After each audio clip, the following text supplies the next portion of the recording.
2 years. For 2 years, the message to every American household has been the same. Rates are coming down, just hang on. Well, this week, the market stopped believing it. As of right now, traders think the Federal Reserve is more likely to raise interest rates in September than to cut them. Not hold and drift lower, raise. And stick around to the end, because I've got a question this week that's going to annoy at least half of you, and I want to hear which half you're in.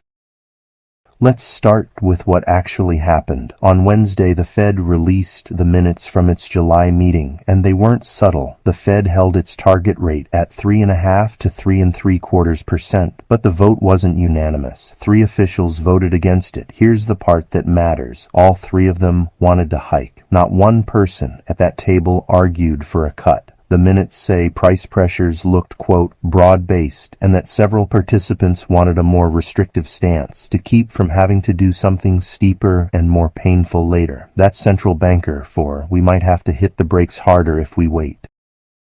There's also a new person holding the wheel. Kevin Warsh was sworn in as Fed chair back in May. He hasn't given a major policy speech yet. He gives his first one next week at Jackson Hole on Friday the 28th. So if you want to know where your mortgage rate and your credit card rate are headed, that's the calendar item to watch. I'll cover it next Money Monday.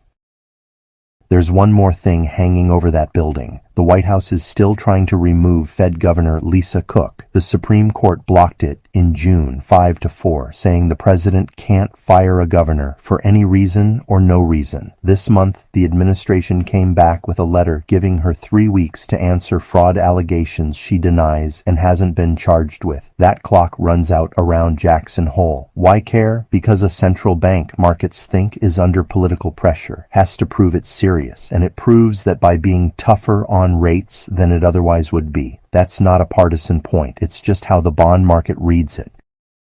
Now, why is the Fed even thinking about hiking? Well, it's because inflation just stopped cooperating. July's consumer price index came in at 3.4%. Over the past year. Core inflation, which strips out food and energy, is only 2.5%. That gap between those two numbers is really the whole story of this economy right now. Energy is up 14.7% over 12 months. Gasoline alone is up 24.6%. So, your inflation problem isn't a shopping problem, it's a fuel problem.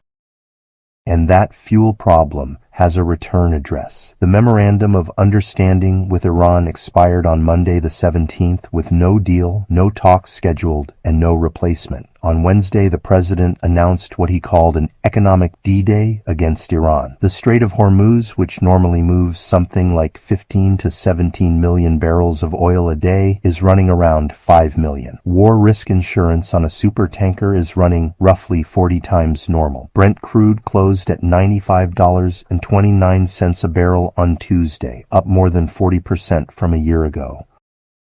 Here's where it lands on you. Regular gasoline hit $4.05 a gallon nationally this week. A year ago, it was $3.13. But watch diesel, because diesel is the number that quietly eats your grocery bill. Diesel is $5.45 a gallon, up $1.74 in 1 year. The diesel crack spread, which is refinery margin, broke $100 a barrel for the first time ever. Distillate inventories are about 13% below the 5-year average. Diesel moves your food, your Amazon box, and the concrete for the building down the street. Nobody has ever changed their driving habits to save on diesel because nobody's driving it. Trucks are.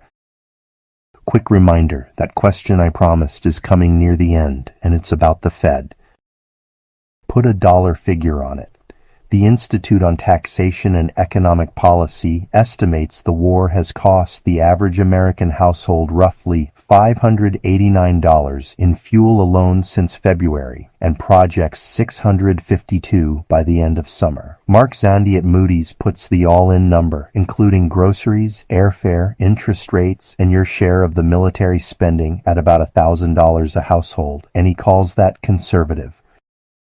Meanwhile, your paycheck isn't keeping up. Average hourly earnings are up 3.2% over the year. Inflation is up 3.4%. Do that subtraction and real wages are down 0.2%. You're working the same hours for slightly less. And the job market is doing something strange. July payrolls came in at negative 23,000. May and June got revised down by a combined 103,000. But weekly jobless claims are sitting at 206,000, which is historically low. That's not a layoff wave, that's a frozen market. Nobody's firing and nobody's hiring. If you've got a job, hold it. If you're looking, budget more time than you think. Household balance sheets tell the rest. Total household debt is $18.77 trillion.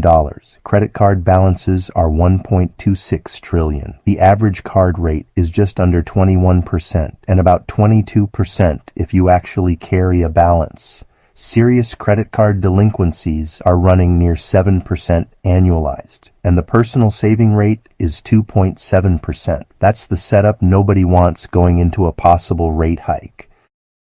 On the policy side, the Supreme Court struck down the emergency tariffs back in February, and Customs has refunded about $100 billion.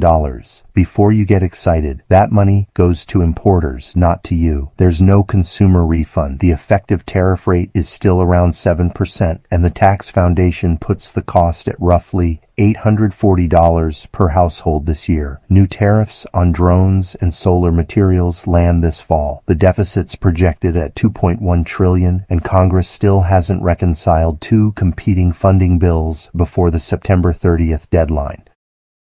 And the one I need you to actually act on. Marketplace health premiums jumped about 58% this year after the enhanced credits expired. Insurers have filed a median 15% increase for 2027. Open enrollment starts November 1st. Budget for it now. So here's what to do. By income. If you're under 50,000, your job is fuel and floor. Kill the highest rate card balance first, because a hike makes that debt worse and nothing else in your budget moves faster. Get a $500 buffer in place before you invest a dime. And if you're on Medicaid, the new 80 hours a month work requirement starts January 1st. Gather your documentation now, not in December. 50 to 100,000. Your job is locking things down. Fixed rate over variable everywhere. If you're carrying a HELOC or a variable card, you're on the wrong side of this. Keep your emergency cash in a high yield account and don't lock into a long CD betting on cuts that the market says aren't coming. Mortgages are at 6.65%. Stop waiting for 5. Over 100,000, your job is not being clever. Don't extend bond duration on a cut that isn't priced in. Keep your retirement contributions automatic and boring. Revisit your withholding because the new deductions pushed average refunds up about 11%, and you may be lending the government money for free. And if you own a business that imports, file your tariff refund claim because right now only the companies that actually sued are getting made whole. Here's my question. Should the Federal Reserve raise interest rates to fight a price spike it didn't cause? Option 1. Yes, inflation is inflation, and the Fed's job is to kill it. Option 2. No. Hiking punishes families for a war they didn't start. Option 3. The Fed shouldn't be the one making this call at all. Drop your number in the comments and tell me why. That's your week. Nothing here is a reason to panic, but it's every reason to stop planning around rate cuts that aren't coming. Take care of your tree, and it'll take care of you.